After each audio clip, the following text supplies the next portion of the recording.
You'd be forgiven for thinking that this is going to be a story about ducks, but you'd still be wrong. No duck ever looked like this.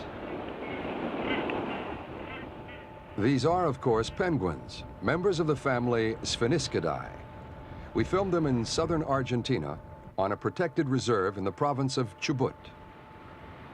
They're called Magellan penguins because they live near the straits of the same name. And for the last 8 years, they have enjoyed special status by decree. The late President Juan Perón ensured Argentinian's penguins protection shortly before his death in 1974. But a group of entrepreneurs in Argentina want the decree withdrawn. They say there are too many penguins in southern Argentina and that they are actually a danger to the fishing industry. The businessmen want to start an annual cull, or as they put it, to industrialize the penguin population. It's a plan that has enraged wildlife lovers everywhere.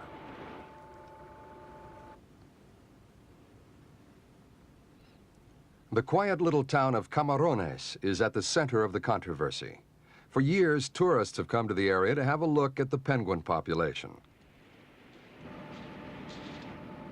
But if the businessmen have their way, as tourists head down to the beach to watch the birds in their natural habitat, local townspeople will be at work in a new factory.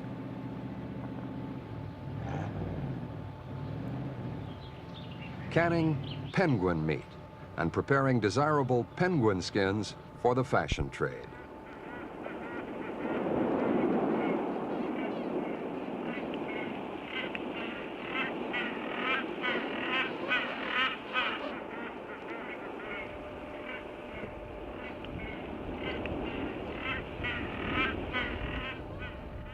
We asked the mayor of Camarones, Senor Enrique Roberts, what he thinks of the proposed penguin cull. He said he wasn't speaking for all the people of the town and was trying to see all points of view on the matter.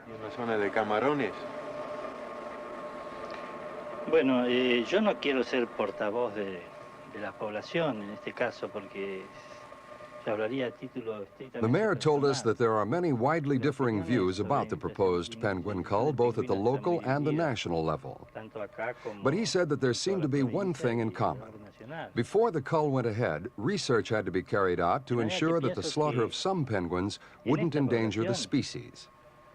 The mayor went on to say that the proposed culling scheme would probably create jobs in his town. But he said protection of the penguin herd was the main priority. Estudios relativos a la conservación del pingüino, o sea, racionalización o que signifique siempre un recurso renovable.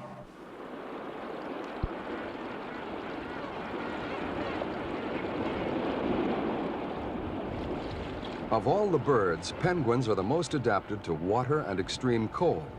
But they can't fly, and they're pretty clumsy on land.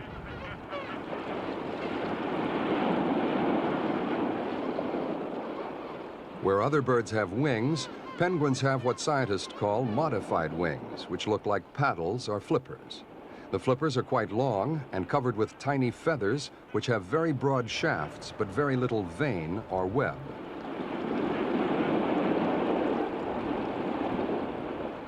Scenes like this prove just what kind of birds penguins are, more at home in the water than anywhere else.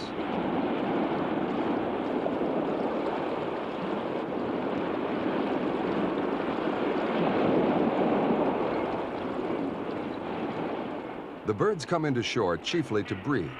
The nest is often no more than a slight hole in the ground, although some species go to a great deal of trouble to collect stones and bank the nest.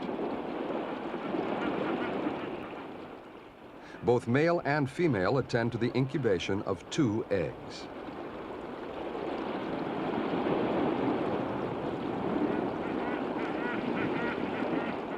And both parents remain devoted to the young. One always stands on guard while the other brings home the food.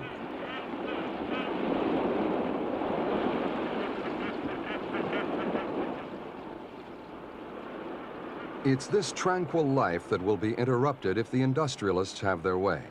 And protective parents would have to be on their guard against more than their natural predators. The Hinode Penguin Company is leading the campaign to industrialize the penguin population. Gustavo Larrea is Hinode's chief executive. He says the company has proof that a penguin cull would not have a devastating effect on the penguin population. This chart shows that the penguin's natural predators are seagulls, foxes, sea lions, and killer whales, but that the penguin population that survives eats more than 4,000 tons of fish a day. And Mr. Larrea says that's a low estimate.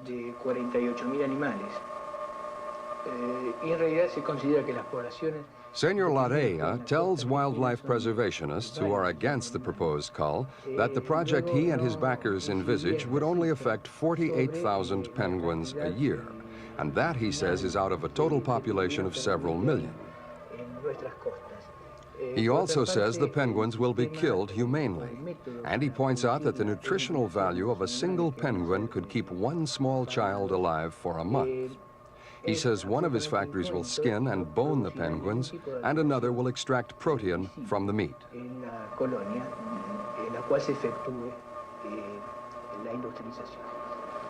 But the World Society for the Protection of Animals is not convinced. They believe the project has less to do with protein than with the high prices you can get for penguin skin.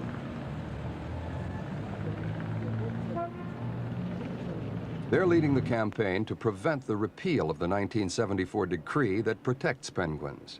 And now the row has gone right to the office of the Argentine president.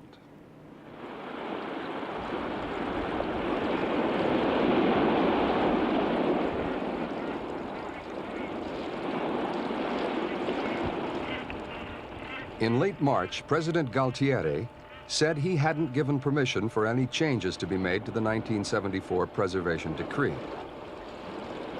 But the Hinode lobby continues.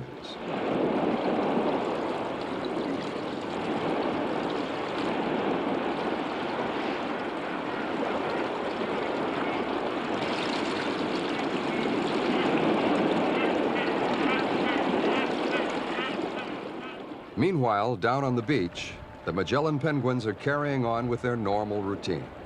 And at this time of year, that means preparing for their annual migration.